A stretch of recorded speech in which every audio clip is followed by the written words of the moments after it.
I thought that pharmacy school would be very helpful in every single aspect of medical school. And I'd say it was more helpful in certain aspects, but almost like unhelpful in certain aspects.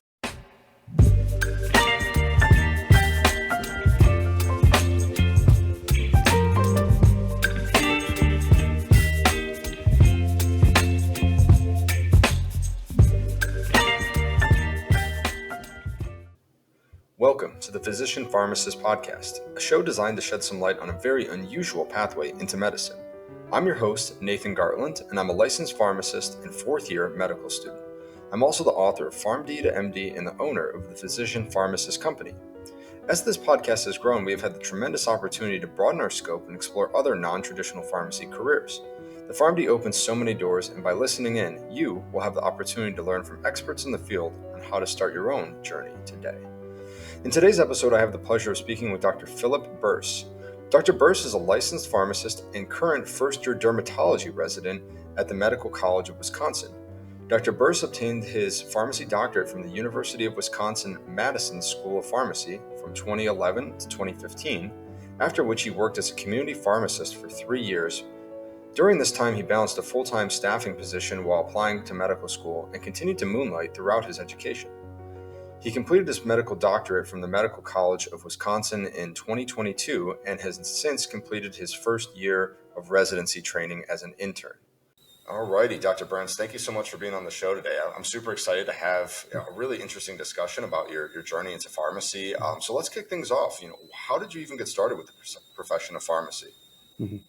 Well, ever since I was really young, I wanted to be a pharmacist. From a family of pharmacists, my brother, my dad, both went to Madison for pharmacy school. My dad owned a small community pharmacy called Good Value Pharmacy in southeast Wisconsin. And so ever since I was a young kid, he'd go to work, he'd come home. I would go with him sometimes, and it's just what I wanted to be. So, ever since I was 5 or 6, wanted to do pharmacy and ended up doing it. Went to undergrad for a couple of years and then went to pharmacy school at Madison to do what the family was doing.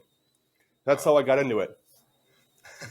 So you kind of follow that legacy perspective where, your father went there and everything like that. So you're just like, oh, this is simple. It makes sense. I've had this early exposure. So it was something that you obviously really liked at that point in time. So I guess at what point then did you realize that you had an interest in medicine? That's pretty crazy to go from working in pharmacy to then go right back to go to medical school after kind of getting away from everything. Mm-hmm. I'd say for me, it was near the end of pharmacy school. I enjoyed pharmacy school. I liked the formal classroom setting. And I feel like I didn't really take advantage of pharmacy school as much as I wish I would have, kind of near the end of it, kind of that reflection point of, oh, I'm almost done. And you look back on how it went and you realize, wow, I didn't really maximize this opportunity. I feel like day one, I knew where my job was going to be. I knew I was going to be outpatient community setting. So I feel like for lectures that I felt weren't applicable to me, I just did what I could to get the good grade and kind of moved on. So I think it was those two things, feeling like I had a lot of unanswered questions about why certain therapies are chosen, the underlying pathophys. You dive into those in pharmacy school, but I feel like I wanted more. And then secondly, I didn't take advantage of pharmacy school the way I wish I had, and I almost wanted a second chance at proving what I could do, in a really intensive 4-year program, like medical or pharmacy school. That's such an interesting point that you bring up too, because I feel like that is something that a lot of people experience in the pharmacy world. Similar to you, there's a lot of legacy people who, start out in pharmacy super young or had some kind of family chain that they were working with. And, that was always the dream. That was the ticket. You can't do residency. You can't do anything like that because you need to take over the business when everything's said and done. Right.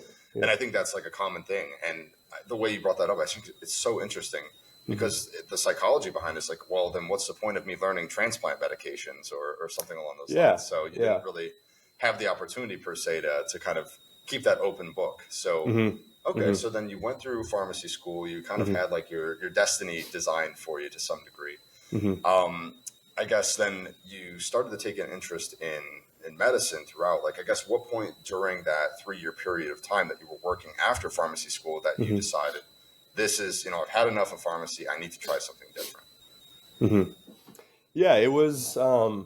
I feel like it was on graduation day or within the weeks after that I had that conversation with my dad. I said, "Hey, pops, I love the company. I love working for you, but I think I want to do something else." And the person I feared the most that would have said, "No, no, no, you should really reconsider." He said, "No, man, I totally support you, son." So he was like gung ho and supporting me about pursuing medical school. So.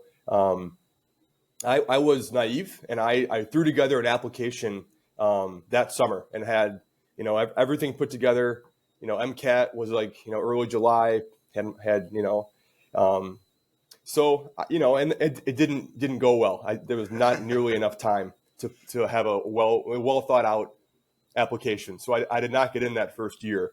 And then I was like, you know what, that wasn't really a good effort. So I applied again the next year, and I didn't get in. I applied to 20 plus schools. So at that point, you're like, so maybe this isn't the right fit for me. So I applied again a third year just to Wisconsin schools since I knew those would be the highest chance, and um, ended up getting on the wait list for MCW. Didn't get an interview for the other school, and ended up coming off the wait list. So I feel like I barely got in, but and it took a few tries as well. So it's a difficult road. The uncertainty is challenging. It's almost more challenging than school itself, just because you know what to expect every day. But when you don't know what to expect the next day, it's difficult, as you can imagine. Absolutely. That's Mm-hmm. a challenge with medicine, is like, especially just as myself as a medical student right now, getting ready for the match, is Mm-hmm. your life is not secure. I could be Yeah. anywhere, in the next year. And so it's kind of a scary thing, all these 4 years of work, and I'm not even guaranteed a position. So, Mm-hmm. and Mm-hmm. I think that's incredible that you went back. I think a lot of people will do it once or twice and be like, Mm-hmm. you know what? You're right. This isn't for me. It didn't work out the first time. And I'm going to give up. I'm going to, throw my towel in at this point. Mm-hmm. So congrats to you for sticking with it. I think that shows just, a lot about your character. Mm-hmm. Yeah. And Thank you. additionally, I think a lot of students make that same mistake that you had kind of Mm-hmm. mentioned, that you kind of lived that experience where, oh, let's just throw this together. I'm super Mm-hmm. competitive from pharmacy school. Like, I did great in school and stuff like that. And it'll be an easy application. I'll just Mm-hmm. apply. And there's Mm-hmm. a lot more that goes into it, as you Yeah. probably come to Yeah. realize. A lot of like little things too, like which schools you apply to, like you mentioned, is Mm-hmm. very, very Yes. tenuous. You have Yep. to apply to your in-state programs and things like that, Mm-hmm. and not to apply to like low yield programs and things along Mm-hmm. those lines. So Mm-hmm. like that would be like George Washington, who gets like 15,000 applications every year. They interview like 2%. Mm-hmm. Your Yeah. chances are very poor. Right. Yeah. So there's a lot going into that. So what was going through your mind when you took the MCAT the first time? Yeah. I definitely underestimated it the first time. I'm really open. I'm happy to share my scores too. So I went through. I think it was the Exam Crackers book. I think that's what it's Mm-hmm. called. This was years ago now. Got through the book, did some practice questions. Thought, yeah, I'm fresh out of pharmacy. I'm still in school mode. Um, I feel like I was a good studier. I put in all the work, and I ended up getting a 502, which was like a high 50s or 60th percentile or something. And Mm-hmm. that just doesn't cut it. Even back in 2015, that just didn't cut it for being competitive. Um, so I kind of thought, wow, this is a new ball game. Like I really need to like pick up my I figure out what's going on here. So I studied really hard. All for 6 more months, and then I retook it in January, and I scored a 511, which at that point was right about average for my matriculant into medical school. Um, so that was a huge relief. I mean, it's a really really hard test, and I wouldn't underestimate it. And I think you can always retake it. You can take it up to 7 times, but schools see those scores, and like yes, they like to see improvement, but they also like to see that you did well the first time too. So. Mm-hmm. Yeah, so I think that low score really gave me a lot of motivation to study hard for the next one. So it's a hard test, and it's hard to say, oh, I'll just study for it in 8 weeks. It just tests in such a wide variety of things, and tests your reading comprehension. It's not just the cards that test your reading comprehension. It's actually all 4 sections that test your reading comprehension. So, yeah, I think I put too much emphasis on like studying from a textbook rather than doing practice questions. I think one thing I learned now that I've gone through however many board exams I've done is that practice questions, practice questions, practice questions. That's your ticket. Absolutely. I think that's such great advice. That's like one of the things that, like when you sit for the MCAT the first time, it's so different than like a pharmacy exam, at least in my experience. Like the pharmacy exam, it always felt like here's a huge textbook of information, memorize it word for word, and then you'll get a question word for word. Totally. Versus the MCAT was more so, and just like even medical school questions, they are obviously more like application based, like can you recognize this pattern and then apply some extra concepts to it. But Totally. You're right, 100% reading comprehension, brutal. Yeah. I'm not the fastest reader, so that was a challenge for sure. Yeah, But absolutely. we had a similar journey too, because I took the MCAT and I got a 497 my first round. So that was brutal. That was a wake up call for sure. Yeah. And then I got a 510. Okay. And then for our listeners, the current actually average matriculant for MD allopathic is 511.9 right now. So it's continues to raise higher and higher. So make sure you put your application in. Yeah. But additionally, okay. So I guess what other challenges did you face along the way? Do you think like your PharmD made you more unique when it came to like applying to medical school? Was that something that was useful, or was it almost harder because you had taken time off from school to apply? Yeah, I think in some ways it was easier, some ways it was harder. I felt the first year applying, I felt I had a hard time filling out the applications. Like everybody wanted to know your undergraduate degree, and me, like many pharmacy students, don't have an undergraduate degree, and my program didn't give us one in addition to the PharmD. So I had a semester of courses to do. So while working full time, I did 2 part-time semesters and got my undergraduate degree in biology at Parkside. So I think that might have helped a little bit too. So that was, I don't know, I feel like that was kind of a challenge to have to go back to school, but I think it was actually helpful to kind of bridge the gap between, working full time and then going back to school full time. Was a few classes here and there, and some were upper level biology classes too. I felt the hardest part was not having a resource like you had out there, Dr. McGartland. I feel like I was alone. I was completely by myself in this huge, vast ocean. Everywhere you look, there's Reddits, there's student doctor network about who knows what degree, but there was nothing for pharmacy out there. So I feel like I was kind of alone in like knowing how much do I talk about pharmacy? I don't want to underplay it, but it's also important. But how important is it? I really just had no clue how to do that. And that might have been part of the reason I didn't get in that second year, where I felt I had a good application, good MCAT score, but I just didn't know how to apply it. So I think that was a challenge that maybe people won't have as much of an issue with these days with what's going on with you. So I hope that's the case, but I appreciate those kind words there. But it's a very isolating process, like you mentioned. Like you're making this radical transition out of a particular profession that is, I would argue, pretty prideful. And so, pharmacists are very happy with the profession as a whole, and they're very protective of it. And so kind of like trying to explain, like, I want to use my pharmacy education, what I learned, to kind of, amplify my medical knowledge is, that's kind of one of the ways I try to like tell people how to address it when it comes to kind of, bringing that up with, obviously, your peers and stuff, and addressing it like, hey, by the way, I'm going to med school. A lot of people will gasp, like, no, don't do that. Totally. But it's isolating. So like you're kind of alone through that whole experience. So I'm glad you were able to make it through, especially through 3 application cycles. Like that's a round of applause for that. Yeah. Thank you. Kind of saying that made me think of some other things too. Like I feel like when you're right. I got a lot of reactions, positive, negative, some things I never even thought I would hear from, friends, family, colleagues who heard I was going to medical school. And one of the most notable ones was one of my pharmacy preceptors who I respected, and he's a very, very good pharmacist. He said, "Oh, you'll for sure get in. Like, you're a pharmacist." Like, and even some family would say, "Oh my goodness, your application is so amazing. Like, you have so many things in your pharmacist." And so I felt this probably like naive confidence going in, but it's not those people who are reading your application. It's the admissions committee of a medical school who's, like you said, getting 15,000 high quality applications. Like, your pharmacy degree is only going to get you so far. It might get you, oh, interesting. by a committee member, but you got to prove otherwise that you're ready for medical school. And it didn't quite give me the edge I thought it would give me, having done pharmacy school. I think in certain ways it helped a lot. It really helped for residency. Let me tell you, people I feel like that was a big factor for that. But I think for getting into medical school, everyone's an even playing field. Like, what's your MCAT? What's your GPA? Like, and then what are your other things too, like research and community service and diversity.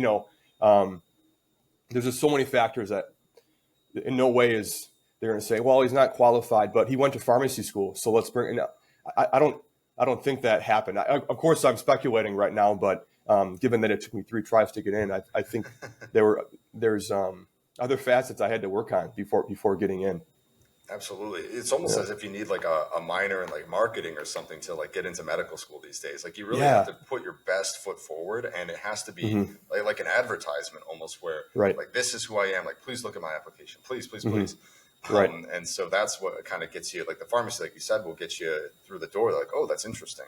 But then the rest of those pieces and how you kind of articulate those positive components is half the battle in and of itself. So Great. So obviously we kind of talked a lot about, getting into medical school. So you finally had gotten into medical school, and obviously this is a very momentous moment. Was there ever a point where you're like, oh my gosh, like I just climbed this mountain and I finally reached the peak, and you're like, wow, this is incredible. And then you're like, holy crap, I still have to go back down the mountain. There's still a long journey ahead. Was there ever a point where you were thinking, I need to, like, this is enough, or like, am I serious about doing this? Yeah, I think there were like a couple times I felt that way, but I think the vast majority, I was just so happy to be there, and I felt this is my chance to, like, I don't know, redeem myself. Like, I mean, I didn't exercise every muscle in pharmacy school, and I want to do that now. Like, I'm not going to commit to a specialty until mid third year. I want to keep my options open. I want to learn everything I can. This is the time to do it. So I felt like, 49 out of 50 days, that was my thought process. And yeah, on that 50th day, I thought, man, this is like, I'm paying money to be here, to work hard. I could be getting paid to work 40 hours. There were times I felt that, but I really feel like the theme of my medical school was, man, I'm just so happy to be here. Yeah, it's hard, but like, I think having like worked in a field for 3 years, you realize, man, this is just special to be here. Like, I feel like not to dog my other classmates by any means, like, but a lot of them had never had a full-time job. And it's like, I don't know, medical school seems really hard when you treat it like college, when you stay up till 2 a.m., whether you're studying or hanging out, and then you sleep until 10. And the next day you got to get it, I think it's really hard and it feels hard. So I'm not trying to like discount anybody's feelings about medical school. But when you treat it like a job, I treated it like a job. I would get up early. I would get up before everybody else. I would beat traffic into school. I would study all day until 5 or 6. And I was married. I was a little bit older. And I would hang out with my family and my wife, my dog and everything, and have the evenings off and go to bed at a reasonable time. And I think that schedule made it very, very, I wouldn't say easy, but it made it easier than it would have been if I just continued the same college, course that I'd been doing. So they said that you do need to change your study schedule a little bit, because just the sheer amount of information is not really amenable to studying the way you study in undergrad. I just treated it like a job, and that made me love it and not seem like it was as stressful maybe others might have felt. So. Right. I love that. It's not exactly like all consuming. Like, this is your job. You're going to go into work at 6 a.m. and you're going to leave work at 6 p.m. and then you leave everything at the door and you go and live your life with your family and everything like that. And you're 100% right. Like you said, if you start at 10 a.m., well, then that's going to push you to 10 p.m. And then you kind of start this vicious cycle where you're falling behind and things like that. So I think that's a huge bonus that I think pharmacy school, like one of those like hidden gems of like going to pharmacy school ahead of time and having worked like in, professional retail setting, is you kind of have that professionalism component. You've been through grad school. You kind of know what to expect. I think the volume for med school is a little bit larger per se, but it was at least my didactic was very similar to pharmacy in my experience. Like I wasn't particularly stressed hit. I mean, of course, stress at times, but not particularly like overburdened, I would say. Yeah, totally. So Before we jump into like your medical school journey, I just want to ask you a quick question. So Hmm. obviously, a lot of people like to talk about finances, and Hmm. this is a major decision where you're deciding to forego a ton of pharmacy income. Hmm. And some people have, especially like yourself, who's been out for a few years, might have a mortgage or other kind of expenses that kind of balloon up over time. Hmm. So not Hmm. to get too far into the weeds with any of that, but like, how did you address some of these financial concerns? That's a great question because it wasn't just me I was affecting; it was my wife too. I was married at the time, um, so that was very difficult. Difficult to convince her that this is going to be worth it. Like, we have a good wage. You're home all the time.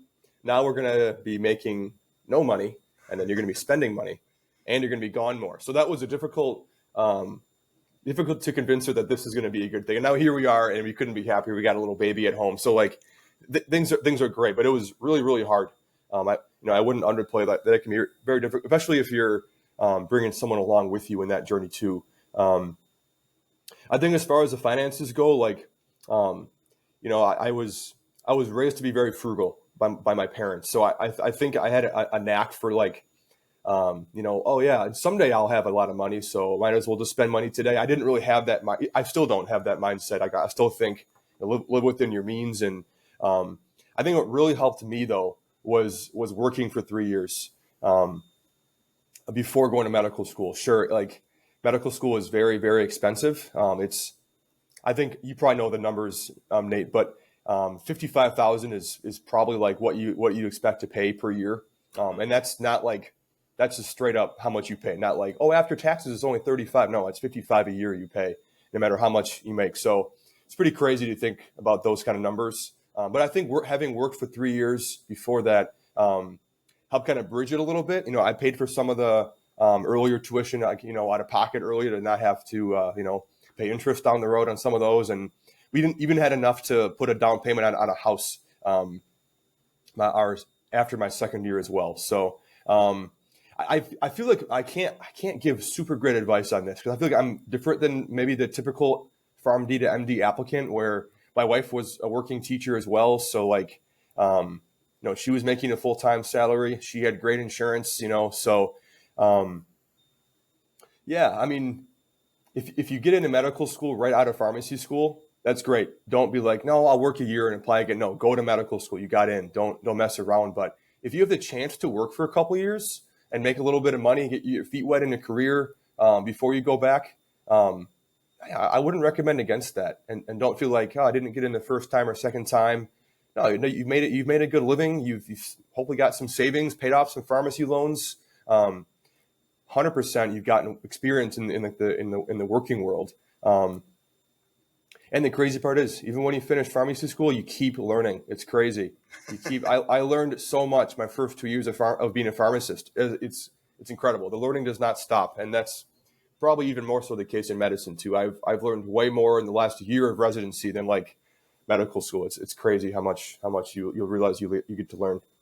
Yeah, I think that's such great advice. Like, especially if you're kind of on the fence about going to medical school, or it's Hmm. like one of those things you just want to, try out. But like you said, you have commitments, you have family things you need to address. Hmm. You just want to work in pharmacy for a few years and just make sure like this is absolutely like, and who knows? It turns out you work for a couple of years and like, I love this. I love the lifestyle it Hmm. affords. And you kind of avoid a costly mistake of which could be potentially going to medical school when you're totally happy with where you are. Yeah. So Yep. I think that's great advice. Like if you're not sure, then why not give it a try? I mean, Hmm. at the end of the day, like you're right. If you know for sure you want to go to medical school, don't take, Yeah. don't work, just go. But Hmm. you're definitely right. You should definitely sample Hmm. a lot of the pharmacy world because there's a lot to offer. Hmm. Hmm. Alrighty, so let's talk a little bit about your medical school Hmm. experience. So were you, to kind of address the working component, were you Hmm. able to work throughout medical school too? And how many hours were you working on average? Yeah, I worked on average about 8 to 10 hours a week throughout between the 4 years of medical school. So, first and second year, that might have been up to 12, 15 hours a week at times, and not non-exam weeks. And then third year, you're just in the clinic all the time. So that you kind of back down to 6 or so. And then fourth year, I picked it up a little bit to 8 or 10. So I bet I averaged between, 9 or 10 hours a week. Which is great too, because it gives you a little bit of supplemental income to kind of play around with. You don't feel as bad like taking out extra. I guess you won't have to take out as many loans after that too. And I feel like individuals who work, like you know the value of the dollar a little bit more. Like a lot of students will just get like this massive lump sum of cash from their loan, and then they're like, oh, like it's fine. Like let's frivolously spend it on like coffee every day and little things like that. So. Yeah, I think that definitely just kind of puts a mindset together where you're like, I'm not going to like, wow, I just worked, 6 hours after my 12-hour day. Like that was miserable. Like I'm not buying, I'm doing mac and cheese tonight. Right. Totally. Yeah, absolutely.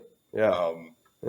And you're totally right too, with working the first two years are a little bit easier to get through. But when you hit that clinical phase, like don't anticipate on working. For all the listeners who are thinking like, oh, I'm going to work all 4 years. Third year is very challenging. The hours are kind of all erratic, and you're out of control. It's out of your control for a lot of things. So it's very difficult to just get scheduling taken care of. Yeah. Yeah. Your boss will say, hey, what are your hours next week for your working? I honestly don't know. I don't know when I'm going to be working next week. It's crazy. Like that was probably one of the hardest parts was like, hey, can you work this Saturday next month? I have no clue. I'm not sure if I'm going to be on that day or not. I'll text you 4 days in advance, and hopefully you can accommodate. Right. Yeah. Totally. Yeah. So finding like an opportunity like that, like working in like a community pharmacy or like a long-term care facility is something like I recommend like people find. Like working in a hospital might be a little more challenging. I'm not really sure what the scheduling's like, but usually you need like a residency now to even get a position there. So True. Yeah. Alrighty.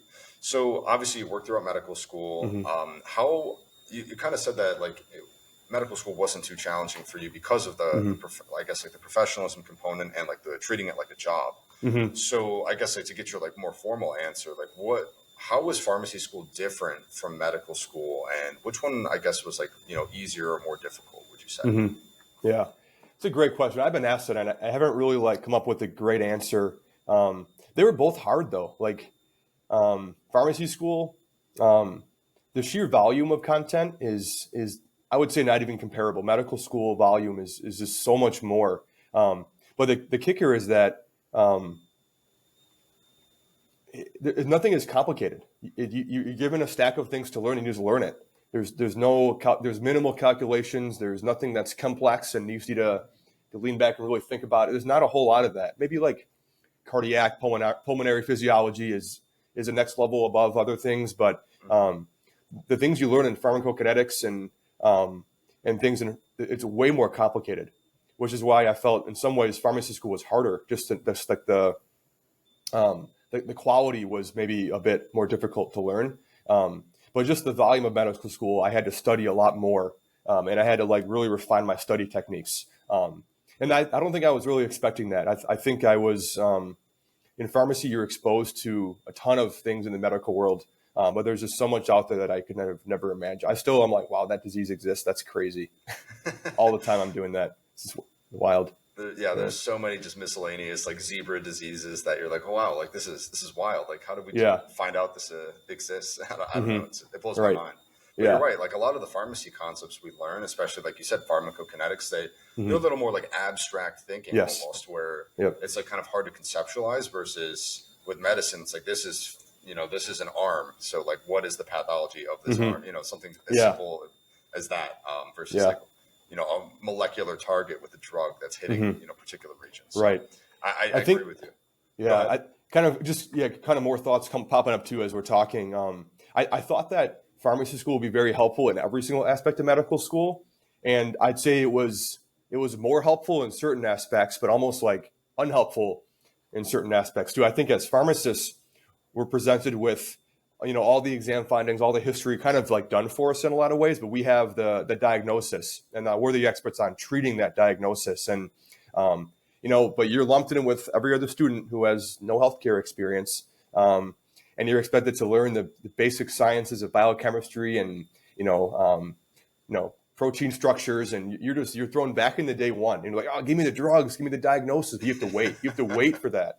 So that was really hard to think like, wow, I have all this knowledge on like therapeutic treatments and options. And like, I have to go back to learning, amino acids and everything. So, but you've forgotten a lot of it. I had forgotten a lot of it. So I still learned a lot every single day. But then you come to pharmacology, and everybody else is learning a new language, and you've been speaking it for 7-8 years, assuming you've had some technician experience before medical school too. So like that was really fun. And I feel like the tests were easy because they tested on the basics and the core fundamentals, but lecture, I actually surprisingly learned a lot. I picked up a lot of nuances. It's like when you have this baseline knowledge, you can pick up on some of the nuances of drugs and classes and mechanisms. And so I felt that was me. I was picking up on a lot of like the little nuance details. So I learned a lot even in pharmacology. I think that's a great point too. You also address like first year is kind of like you go back in time almost. You're like, oh my gosh, why am I doing this all again? Like this is wild. But you kind of when you go over, I guess like a third or fourth pass of this material, you kind of pick up even more and more information, like you're saying, and you're like, wow, I guess I really didn't understand that as well as I thought I did. But you're right; it certainly can be frustrating when you're like, oh gosh, like just give me the drug questions, like you said. Yeah, totally.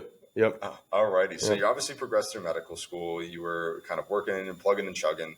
At what point did you realize that you had an interest in like dermatology? And for our listeners, like dermatology is like the crown like residency application. It's like impossible to get into. It's probably the most competitive specialty to get into. Like if you're like you hear someone's going into dermatology, like oh geez, like they're geniuses.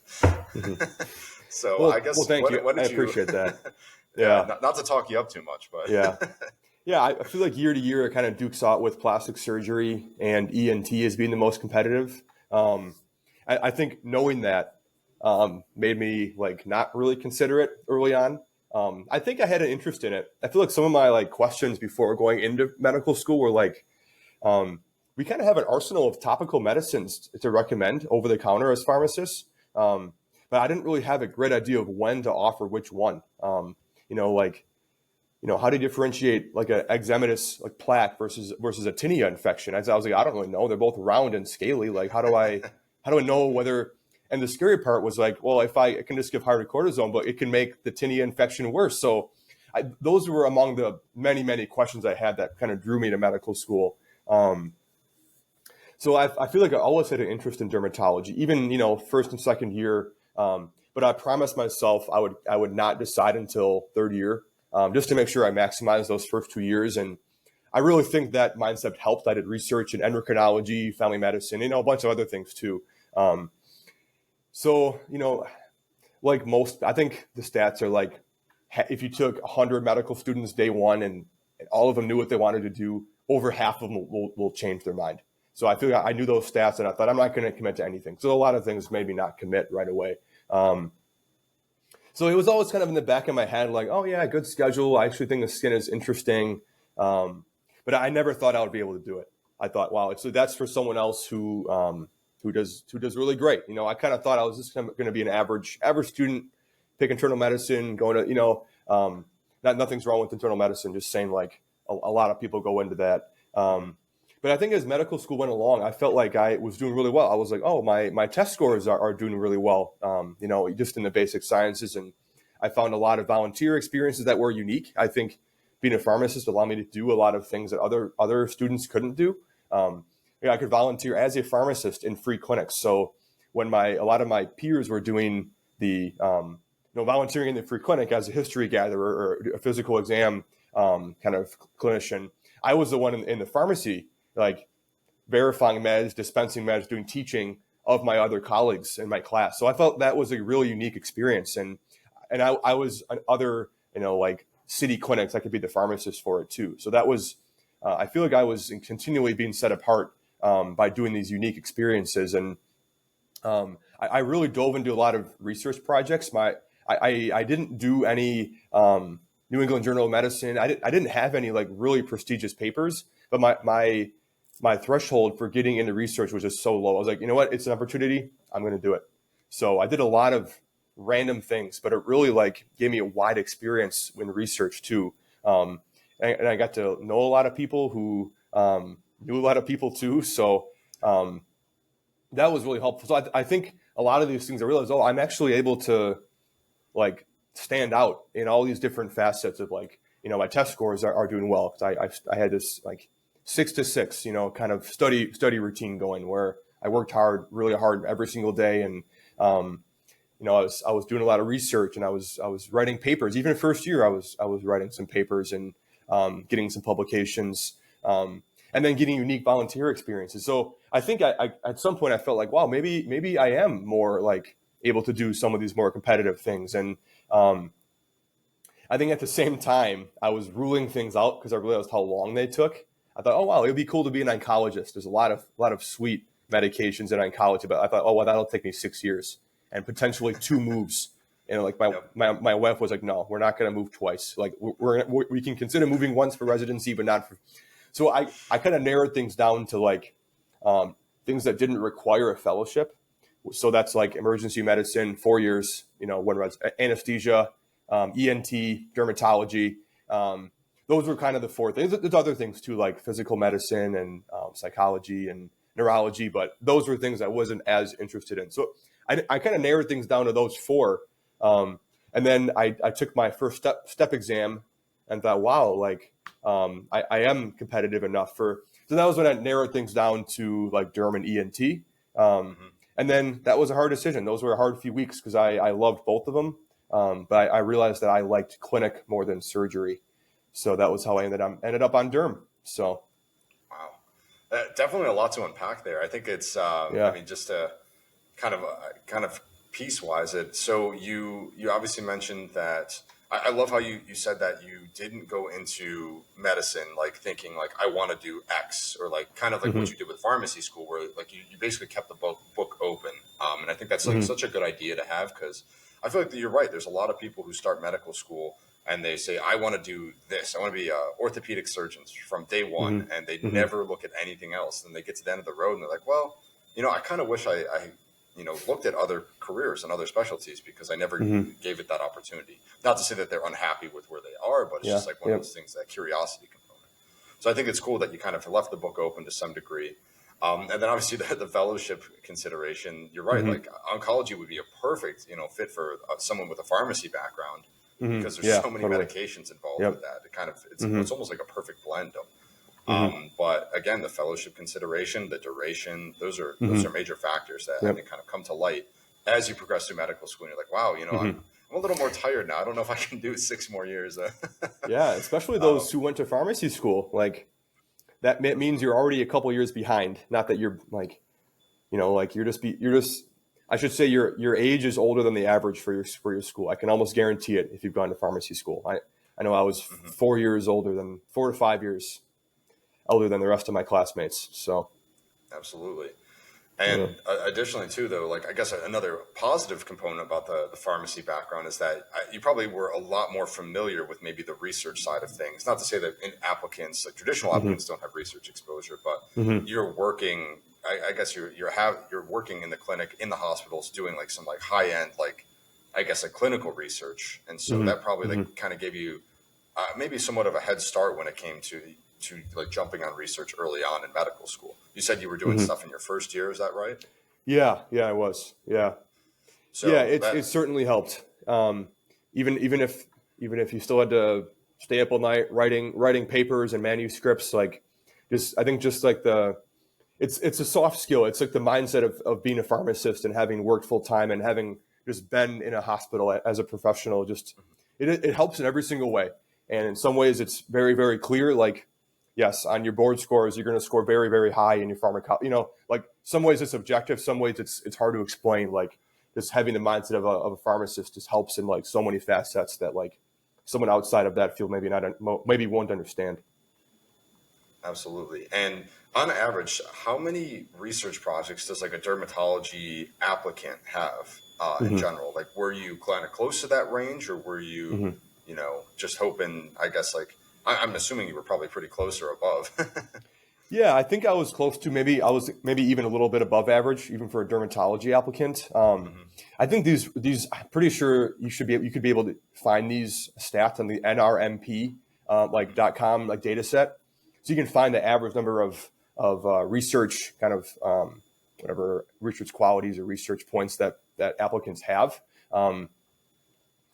So I think it's around. I think I probably did like 15 or so, and that's I think a little bit above average. But the kicker is like that includes everything from like presenting an abstract to in a small like presentation just to your university, up to like a first author with JAMA. So those both count as one.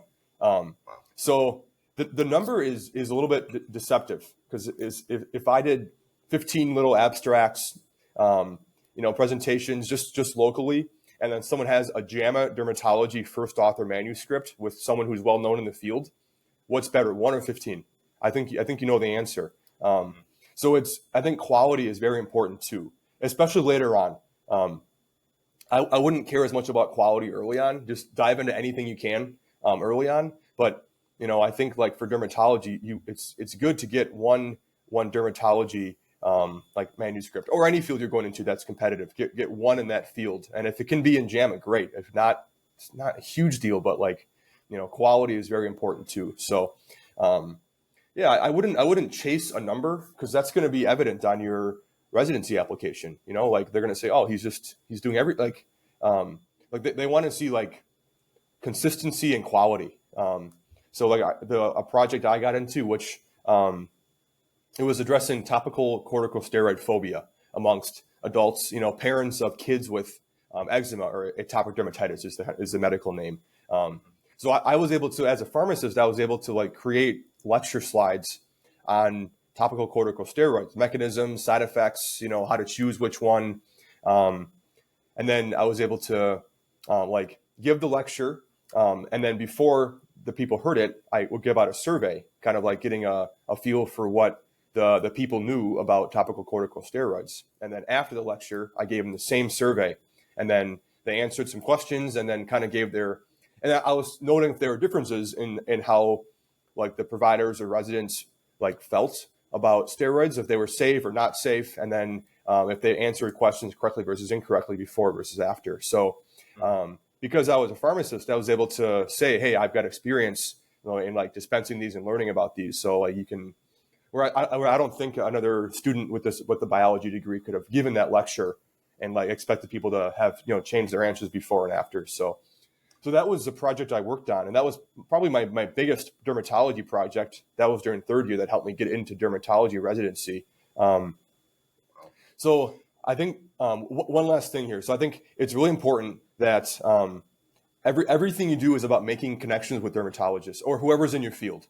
Because if you can do everything you can, but if you don't have a good letter of recommendation that can talk about your qualities, it limits your research. It limits everything. You need to have someone vouch for you, especially in these small competitive fields.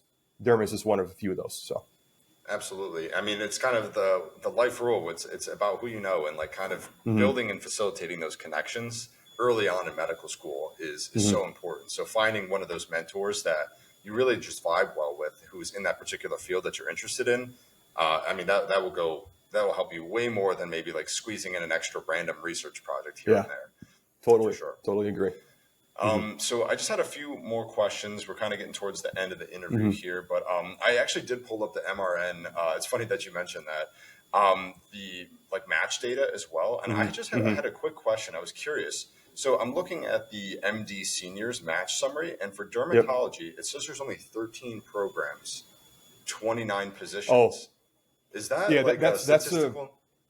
So if you this is funny. If you scroll a little bit down and go to the PGY2 data. Oh, so there we go. There are. This is now we're getting in the weeds, but this is just so there's some dermatology programs that take you in for your first year of residency, but those are often like combined internal medicine dermatology programs. So those are like your 5-year programs that where when you finish, you're both a dermatologist and internal medicine board certified. Where for me, I did a separate intern year of residency at Aurora, and now I'm doing my 3-year dermatology residency. So that would be like, I'm a first year, but I'm a PGY2. So hope that kind of makes sense. Most dermatology programs start at PGY2. Right. And then how long is like the dermatology track in general? Is it 4 years total? It's like 4 years. Intern year? Yep. Okay. So they call it the 1+3. So one intern year, which is just, you see everything from, kids, adults, EM, family medicine. And then years 2 through 4, you just 100% dermatology. So Right. Okay. So it's kind of like anesthesia as well, where they have like yes, the very CA similar, 1, very 2, similar. and Yep, 3. Okay. totally. Yep, Perfect. Perfect. yep. And so I guess my last question about dermatology at this point is, are there like fellowships offered afterwards? Like I know like Mohs surgery is like some kind of Hmm. subspecialty that Hmm. I kind of like is like the buzzword that pops up when people say like dermatology. Yeah, So yep. what kind of options are out there, and have you considered something like that? Yeah, there's 4 main fellowships. So one would be Mohs surgery, mostly treating, like cutaneous carcinomas, so like basal cell and squamous cell carcinomas, typically on like cosmetically sensitive areas where you can't get a half centimeter margin around the eye, so you need Mohs to do that for you. So that's one fellowship. So it's kind of more focusing on the surgical aspects of dermatology. No general anesthesia; it's all local. And then there's also dermatopathology. So there's a lot of looking under the slides microscope in dermatology. So you can focus in a year on that and be a dermatopathologist. So those are kind of like the well-rounded dermatologists, because they can read their own slides, they can do clinic, they can work in the hospital. So those are dermatologists that can really do everything. Even they can even do excisions too. So they're kind of the jack of all trade dermatologists, or the dermatopathologists. And then there's pediatric dermatology. So that's also a 1-year fellowship where you can work at a children's hospital and see complex medical pediatric cases. So general dermatologists can see kids, but they don't see the complex pediatric cases, right? And they can't work in a children's hospital. So like in my practice, if I were to work for a private practice, you could see a 13-year-old for acne, even though they're a pediatric age. Even other pediatric things too. But and then the fourth one will be like cosmetic dermatology. So there's a big, you all know what that is: fillers and lasers and Botox and whatnot. So those are all 1-year fellowships. Some Wow. are 2, but most are 1. And then are And you considering one? if I would consider one, I would consider I would say pediatrics or Mohs. Um, but it's another year. I've got a kid. I'm kind of ready to be like, ready to be done, ready to just be like, okay, I'm in my career now. So it's 1 more year of maybe having to move, and MCW doesn't have a Mohs fellowship. They have a PEDS fellowship. So that would require Madison or Chicago. I'm in the Milwaukee area, so that's kind of a downside. But if you did Mohs, you're treating only a few things. Like where I like the diversity of seeing anything in dermatology. There's 3,000 dermatology conditions. So that's still, even though it's a specialty, there's still a ton of different things to see in it. So which makes me feel like I'm in medical school all over again, which I enjoy because I liked medical school. But there's a lot of basics to learn even after medical school and residency. So Fantastic. Well, best of luck with kind of coming down to mhm, that final decision. I know that's a mhm, big transition to have to move another time after that. So, mhm, mhm, maybe that pediatrics option just gets better and better as you look at it. mhm, mhm, So, like I said, we're getting towards the end of the interview at this point in time. So, I just have a few final questions, kind of more mhm. about like lifestyle, if Yeah. anything. So, do you have any like hobbies outside of medicine? Yeah. I feel like I love to stay active. So especially during this time of the year when it's nice outside, I like to. Um, I've got a wife and a baby and a dog, so we like to go for walks outside, like to hike a little bit. I also enjoy playing sports too. I played pickleball this weekend, so my hips are a little bit sore.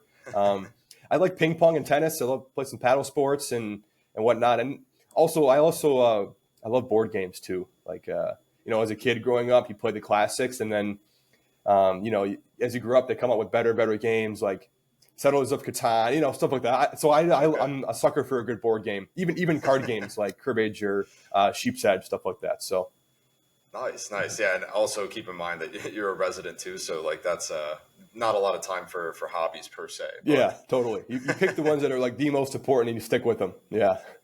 excellent, excellent. And Mhm. so I guess the next like follow-up question is like what are Mhm. your like personal, professional, or even like Mhm. business oriented goals that you'd like to accomplish in the next 5 to 10 years? Mm. It's a great question.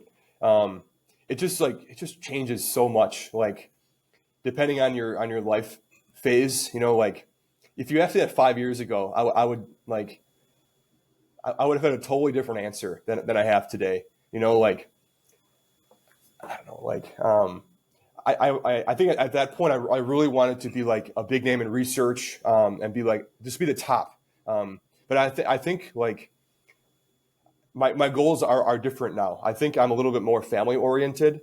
And like, I love my job. I'm going to work very hard in my job. But I realize that when like 5:30 hits, I'm home and I'm going to be with my kids and with my family.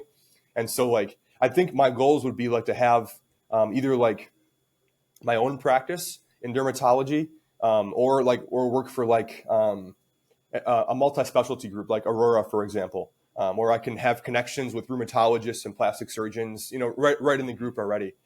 I think I just want to have a good solid practice where I'm spending adequate time with patients. I know how to like diagnose and treat, and when I don't know what to do, I have an algorithm for what to do. So I think some of those goals are like not at all lofty. I think they're all like extremely attainable. But yeah, do I want to get into research? I'm still trying to decide if I want to make that part of my practice or not. But just crazy how things change. But I couldn't be happier. Couldn't be happier with the field I feel blessed to be into, and with, you know, my life outside of work too. So I'm just feel like very, very blessed. I love that. Well, congrats on all the success. And Yeah. I guess my final question for today is, do you have any last minute wisdom for pharmacy students or other non-traditional healthcare professionals interested in pursuing a career in medicine? Yeah. Let me think about that just for a second.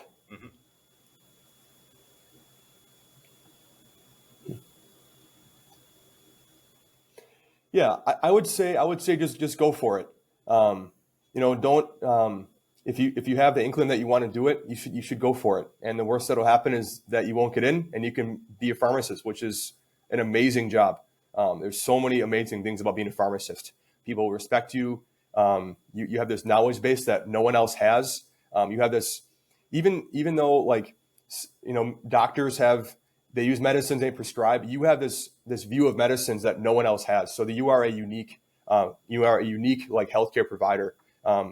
So just go for it. The worst that can happen is that you're still an amazing provider. So and if you really are gung ho about getting in, don't underestimate the process. You know, work hard. And there's tons of ways to get advice about you know, getting into medical school. And I would say trust the experts like in this. And you know, so don't just assume that you're golden to get in. Ask an expert. They're the ones who are seeing people like you over and over and over and over again. So yeah, it might feel expensive to have to pay someone to look over your application. It might, but compared to $250,000 in tuition debt, you'll say that 1,000 was worth it. So yeah. Absolutely. Kind of puts things into perspective. Yeah. All righty. And yeah, definitely go with it. Like if you have an inkling or a thought of doing it, why not just put an application in? Make sure it's well formulated, because you know, that'll hurt your chances in the future. But I get so many pharmacists reach out to me and say, I wish I had thought of this, or I always wanted to do this, but I never did, and life got in the way, and so now it's too late for me, or something like that. When realistically, maybe it's not too late for them, but they kind of have that mindset already. So if you have like a little concern, or I guess like where you're thinking about it, what do you got to lose? Amen. Absolutely. All righty. So we've come to the end of our interview today, and I'd like to thank all of our listeners for all the support. If you have any additional questions about the medical school journey, please check out my website at www.physicianpharmacist.com. Before we let you go, Dr. Berce, how can our listeners get in touch with you or hear more about you? Yeah. If you want to get in touch with me, you can send me an email if you'd like. So put it in the chat, or Dr. McGarland can share, but it's just pberce@mcw.edu. So pberce@mcw.edu. All right. Well, perfect. Thank you again for being on the podcast today. I recognize you're an extremely busy individual. You're going into clinic in like 30 minutes or so. So I really do appreciate your time. And hopefully it's not too long of a clinic day for you. No, well, it's just a usual day, right? Clinic all day. It's dermatology. So getting used to it. Excellent. All righty. Well, take care. Yeah. Thank you. Take care, everyone.